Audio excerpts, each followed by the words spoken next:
Hello and welcome to this very exciting deck tech for the night of November 7th. I think I might continue doing this, maybe not every single night, especially if the changes haven't been too great, but these are some pretty great and impactful changes, I would say. We talked a little bit about Anger of the Gods in the stream that just ended, 3 damage to each creature. That's pretty big, that does the trick, but I'm looking for something that is instant speed, 2 damage. That's made me settle on Flame Sweep, the classic. Fantastic.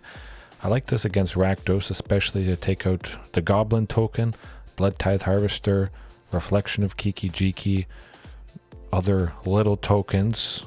Mono green ramp, potentially this could help us take out the elves, any of their ramp there, any of the 1/1 creatures that are at least turning on the Lovestruck Beast and allowing it to attack.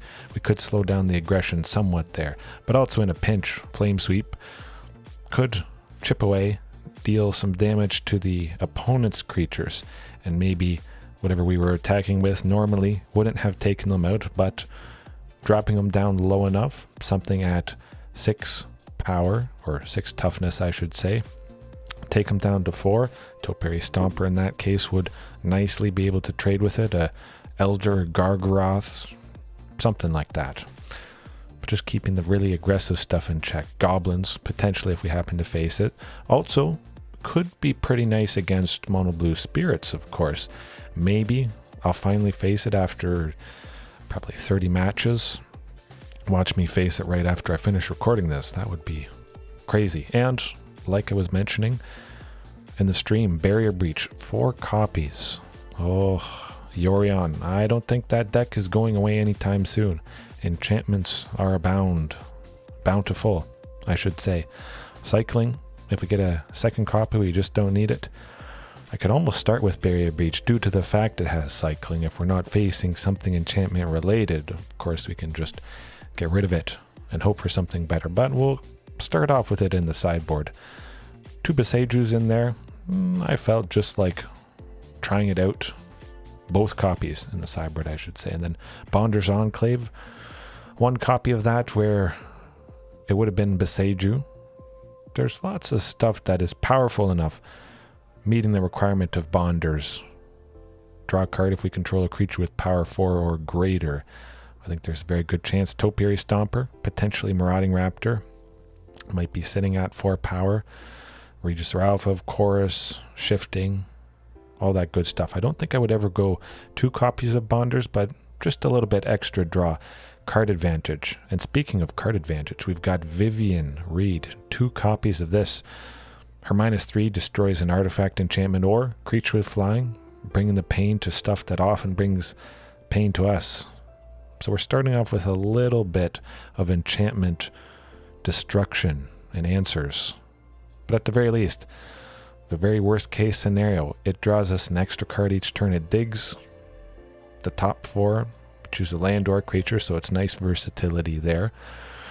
We got Commune to dig, we've got Vivian to dig, and if we can get to Vivian's emblem, hopefully creatures we control get +2/+2, Vigilance, Trample, and Indestructible.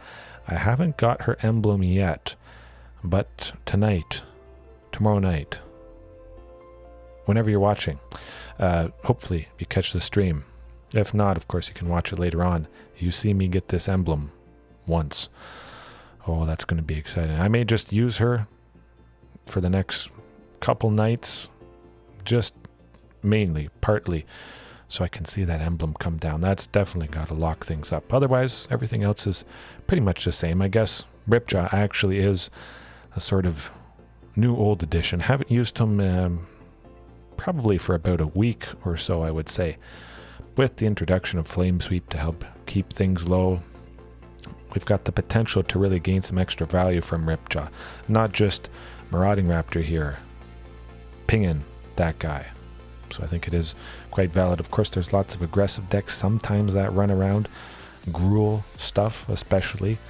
Ripjaw could slow down some of the mono green stuff, but oftentimes they're even bigger than him. At the very least, he can stop us taking some damage, and we do draw a card, even if we can't take out that creature, unfortunately. But overall, I think it's going to be very consistent. The mana base, it's kind of getting down there at 23. But with Commune, of course, lots of dinos. We grab a land if we need to. If we have plenty, well, we just grab a big heavy hitter. And bringing back in, showing up, Fierce Empath, 1 copy. I think I mentioned it tonight. Search for a creature with mana value 6 or greater. Search for Carnage Tyrant if you need it, but for the most part, Fierce Empath is going to allow us to see Ghalta even more often than having 4 copies, plus 4 Commune, plus 2 Vivian. If we don't see Ghalta basically every game, I'm going to be pretty sad. It's the best chance though. The Queen, oftentimes I have enough power to play her, and for whatever reason I just haven't seen a copy, so a little bit extra consistency. Maybe up the Fierce Empath to 2 copies. In a pinch, if we're really looking for a sticky threat against something with lots of removal, Carnage Tyrant might be a better option with the Fierce Empath there. If we grab a creature and, well, we don't have Marauding Raptor out, it's a pretty good chump blocker to also save ourselves taking some damage. Other than that, I think it's going to be pretty fantastic, very consistent. Hopefully you guys enjoyed this.